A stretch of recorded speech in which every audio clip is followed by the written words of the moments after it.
Gary Payton II's life began under a towering shadow. Born on February 3, 1992, in Seattle, Washington, he was the son of Gary Payton, the Hall of Fame point guard who made his name with the Seattle SuperSonics as the Glove, a defensive menace who shut down the best scorers in the world. From birth, the younger Gary was surrounded by basketball greatness. Whether it was his father's 9 All-Star appearances, the unforgettable alley-oops to Shawn Kemp, or even moments with legends like LeBron James. To the outside world, Gary Payton II seemed destined to follow his father's path. But for the boy himself, the name was more of a burden than a blessing. He disliked being constantly compared to his father so much that he often preferred to be called by his middle name, Dwayne. Even Gary Sr. avoided playing one-on-one with his son, worried that losing to his legendary father would crush his spirit entirely. Growing up, basketball wasn't always his obsession, but by the time he reached Spring Valley High School in Nevada, things began to change. With guidance and relentless work, he started tapping into his strengths rather than trying to imitate his father. Still, Gary Payton II faced enormous hurdles. He suffered from dyslexia, which made academics difficult. Despite interest from Division I programs, he didn't have the grades to qualify. Desperate for a way forward, he enrolled at Westwind Prep in Arizona, but when the school was flagged as illegitimate by the NCAA, all his grades were wiped away. His dream was derailed before it even began. So instead of going straight to Division I, GP2 found himself at Salt Lake Community College. At first, people doubted he could make it at this level. After all, he had only been taking basketball seriously for about a year. But Payton had one thing that no stat sheet could measure: grit. By his sophomore season, his game was blossoming. He averaged 14 points, nearly 8 rebounds, and close to 2 steals per game as a 6'2" guard. He wasn't just competing, he was dominating. Salt Lake repeated as conference champions, and Payton was named Conference Player of the Year and Tournament MVP. He had shown the world that he wasn't just the Glove's son. He was building his own identity. In 2014, Payton made the leap to Division I, joining Oregon State, the same school where his father had made his name. On December 14, 2014, everything changed. Facing Grambling State, GP2 recorded 10 points, 12 rebounds, 10 assists, and 6 steals, becoming only the second player in Oregon State history to record a triple-double. The first? His father. The comparisons were inevitable, but the younger Payton was carving his own path. He was a defensive terror, a ball hawk who seemed to have springs in his legs and a wingspan that made him play much bigger than his 6'2" frame. He didn't just defend, he humiliated opponents. In February 2015, against Colorado, he blocked 7 shots in a single game.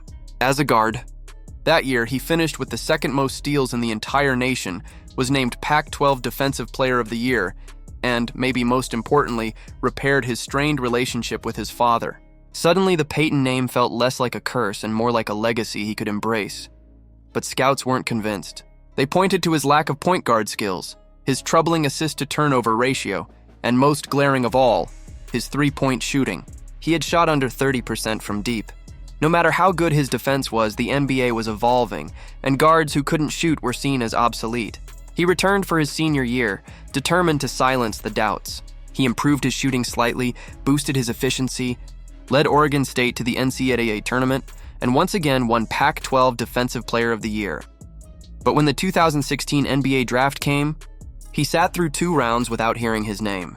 No team was willing to take the risk. The Houston Rockets gave him a chance with a 3-year deal, but it was short-lived. In Summer League and preseason, his weaknesses were exposed. Teams dared him to shoot and he couldn't make them pay.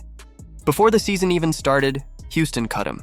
The son of the Glove, the kid who idolized his mom more than his dad, who had fought through academic setbacks, was suddenly without a job. But Payton didn't quit. He joined the Rio Grande Valley Vipers of the G League, and on December 3, 2016, with his father in the stands, he exploded for 51 points and 11 rebounds, including 7 three-pointers. For one night, the doubts disappeared. He could shoot. He could dominate. And yet, when the Milwaukee Bucks signed him later that year, their coaches gave him an order that would define his early NBA career: do not shoot. Imagine being a guard in the NBA and being told not to take open shots. That was GP2's reality. He became hesitant, passing up wide-open looks, and when he did shoot, he missed just 2 of 21 from 3. The label stuck: non-shooter, liability, fringe player. He bounced to the Lakers, then back to the G League, then to the Wizards. Over and over, he proved his defensive genius. his hustle, his uncanny ability to cut at the perfect moment.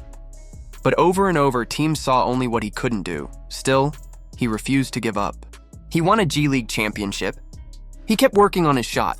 And in 2021, Bob Myers and the Golden State Warriors saw what no one else did. They saw a player who didn't need to be perfect, just disruptive. They signed him to a 10-day contract. In 9 minutes against the Thunder, he dropped 10 points, 4 steals, and a block.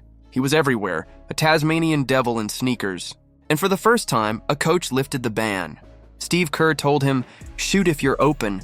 Freed from the fear of making mistakes, GP2 played with joy. He became a key rotation player, shooting 41% from 3, finishing lobs like a power forward, and defending like his father had decades earlier.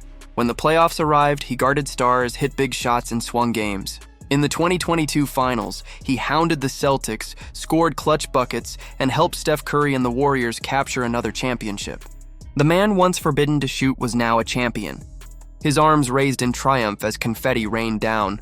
His journey since then has had more bumps, injuries, surgeries, and setbacks in Portland and back with Golden State. But through it all, GP2 has stayed true to the philosophy that saved his career. Control what you can control.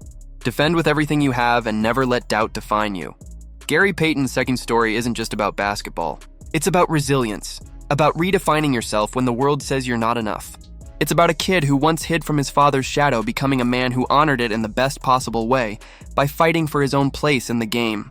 And now, whether he's locking down all-stars or giving back through his foundation to kids with dyslexia like himself, GP2 has proven one thing beyond all doubt.